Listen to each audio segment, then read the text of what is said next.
بسم اللہ الرحمن الرحیم انا انزلناہ فی لیلۃ القدر. یہ دیکھیے ربط بڑا عمدہ چلا آ رہا ہے. پہلی وحی کے فوراً بعد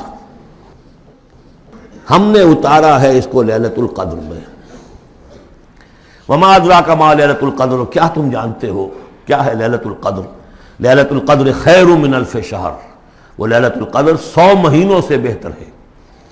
تنزل الملائکۃ والروح, وہاں ہم پڑھ چکے ہیں تفصیل سے کہ یہ اینول بجٹ سیشن ہے اللہ تعالیٰ کا اس دنیا کے نظام کے لیے. ہر سال میں جو کچھ ہونا ہوتا ہے اس کے فیصلے ہو جاتے ہیں. فیہا یفرق کل امر حکیم, اس شب میں سب فیصلے ہو جاتے ہیں اگلے سال کیا کچھ ہونا ہے, اور وہ فرشتوں کے حوالے کر دیے جاتے ہیں. ایشو ہو گئے آرڈر, اب ان کی ہے امپلیمنٹیشن. یدبر الامر من السماء الى الارض ثم یعرج الیہ, فرشتے جو ہیں امپلیمنٹ کرتے ہیں ان احکام کو, اور پھر وہ رپورٹیں جو ہے واپس پہنچتی ہیں. تو اسی رات میں قرآن مجید کے نزول کا آغاز ہوا.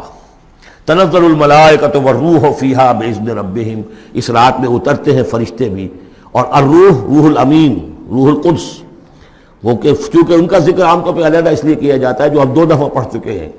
علمہ شدید القویٰ ذو مرۃ فاستویٰ, تو ان کی خاص شان ہے فرشتوں میں کہ مطاع ہیں, مطاع ثم امین, ان کے سردار کی حیثیت رکھتے ہیں.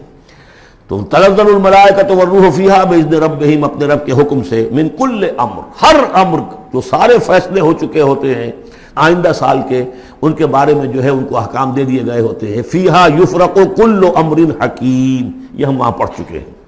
سلام, اور یہ رات جو ہے اللہ تعالیٰ نے پھر اس کی برکات ایسی رکھی ہیں کہ اگر اس میں کوئی شخص جو ہے اللہ کا خاص طور پر عبادت گزار بندہ جو ہے اس سے دعا کرے تو اللہ تعالیٰ اس دعا کو قبول کرتا ہے. عبادت کا جو اجر و ثواب ہے وہ اس ایک شب کا وہ 1000 مہینوں کے اجر و ثواب سے بڑھ جائے گا. ہی حتی مطلع الفجر, یہ فجر کے طلوع ہونے تک یہ رات ہے. ہمارے ساتھ جڑے رہنے کے لیے ہمارا چینل سبسکرائب کریں.